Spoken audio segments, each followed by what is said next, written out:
This is going to be, I think, a historic election for the United States. Every poll that we've seen is literally now within a 1 point margin. Jessica, first of all, then, I suppose in terms of this moment, this interview, surely the fact is that given the criticism Kamala Harris has faced, this was a chance to surprise people, to give something new, and she hasn't done that. No, but she also didn't fully disappoint. I mean, I think that's sort of the best like situation possible. I really don't know that it was one of those situations where there were that many people tuning in, particularly given that we just had the convention where there was so much attention placed on it. And actually, it was a wonderful convention. I think she's much better actually on the stump giving speeches per se than she is maybe in a one-on-one interview. But it wasn't like a horrible interview. It just wasn't one of those things where I think it's going to be, oh, yes, that's the interview that's going to persuade all these independent voters that this is the ticket that they're going to vote for. Yeah, I suppose one thing about it, when we consider the significance of an interview like this, is about what it says about the campaign. Because does it suggest if she performs well in kind of campaign rallies and speeches, that's actually quite a different context to being interrogated by a journalistic interviewer.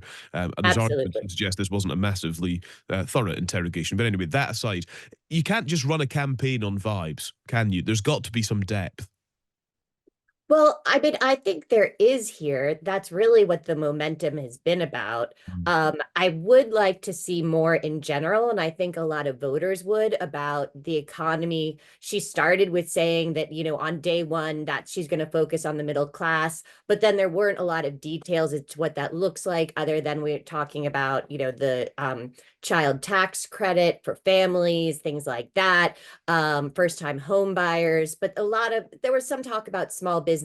To your point, I think not a lot of particulars, Mm. but what we've seen in general with the voters right now in the United States is really this sort of ideological divide between the folks that are very pro-Trump, the folks that are very pro anyone but Trump, and then this small universe of persuadable people in the middle. And that's really who everyone is trying to reach right now. That's who we see Trump going after, with him saying he's going to unify people, him bringing on people like, Robert F. Kennedy Jr. and Tulsi Gabbard, who was also a former Democratic not candidate for president, actually when Kamala Harris ran previously. Then we see that also from Kamala Harris in terms of her moderation with a lot of her points, whether it be on fracking, on environmental policy, on all of these things that we heard her talk about a little bit, and that Dana Bash actually was questioning her on in this interview, that they say, oh, she's flip-flopping or things like that.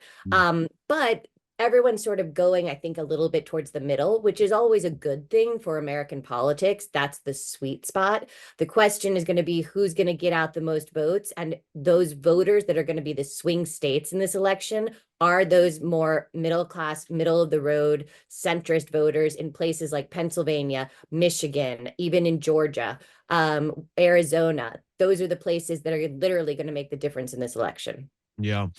Was it weird that Tim Walz was there? What was his purpose in this sit down interview? I mean, I'm a little torn on it. I think even amongst Democratic circles, it was a little like, hmm. But I think part of it is to show that they're a team. She was definitely the leader and the head of the team. He's so likable and he's so affable, and he's very supportive and on board. And he also gives that sort of middle America and, former football coach and high school teacher vibe that is very important to the electorate that they're trying to reach. And I think that's what they were going for. Some people, particularly even some, hardcore feminists were like, why is it necessary for him to be there? But I think in general, it was so that it would show their general, like, this is the ticket that you're voting for, in stark contrast to, the Trump Vance ticket. Mm. What then of Donald Trump's response, who has posted boring in capital letters with several exclamation marks afterwards? He was kind of critical of the interview. I mean, he's critical of Kamala Harris at the best of times, but saying, the fact that Walsh was alongside her was a weakness. Obviously saying that with the word boring, that there was nothing here to get excited about. I mean, If that's the worst thing you can say, then that's not bad. Sort of to my point where I don't think this was a knock it out of the ballpark interview, but it certainly wasn't filled with gaffes or anything horrible. There was nothing that was here that was going to, I think, turn people off from voting for them. And hence he's calling it boring. I don't think it needed to be fireworks. We already had that with the Democratic convention that was literally fresh in people's minds, and they've been holding rallies around the country on a daily basis. What I do think will be interesting will be how the debate goes down. And a lot of this is going to be lead up. I mean, one thing Trump does incredibly well is get eyeballs on a screen, whether it's the television, whether it's on a radio, whether it's his Twitter accounts or whatever it may be, X now, whatever you want to call it, his social media. Mm. And certainly that is sort of what we've been seeing in terms of this drumbeat that's leading up to their debate, where they'll be one-on-one. And as opposed to, tonight, which was a pretty truncated interview, it was fairly short, how many people are turning into CNN on a Thursday night. And also particularly to note for your audience, this is a bank holiday weekend for us. Monday is Labor Day, and many people are already on vacation. I mean, this is kind of timed in a weird place where not a lot of eyeballs would necessarily be on the screen watching this. They'll get clips later on, things like that. But I don't think there was really anything here that can be used necessarily against Harris and Walz.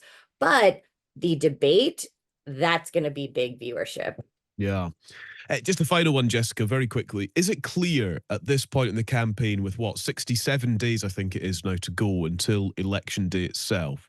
Is it clear what would define a Kamala Harris presidency? I'm thinking of Barack Obama and Obamacare, for example. Is there something that we can point to right now that says this is what Harris would be about in a word or two?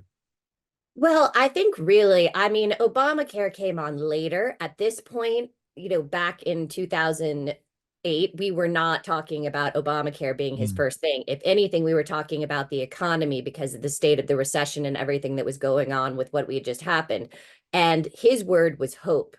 And what we saw come out of the DNC in terms of the convention was that Kamala Harris's word is joy, and trying to bring back a sense of that hopeful joy and happiness to people. And I really think that's what they're going for in general, what they did at the campaign, what they're doing in rallies. And they've been able to really inspire people in terms of volunteers, in terms of getting people on the phones, doing old school retail politics. And with this short of a time frame, it'll be really interesting to see. This is going to be, I think, a historic election for the United States. Every poll that we've seen is literally now within a 1 point margin.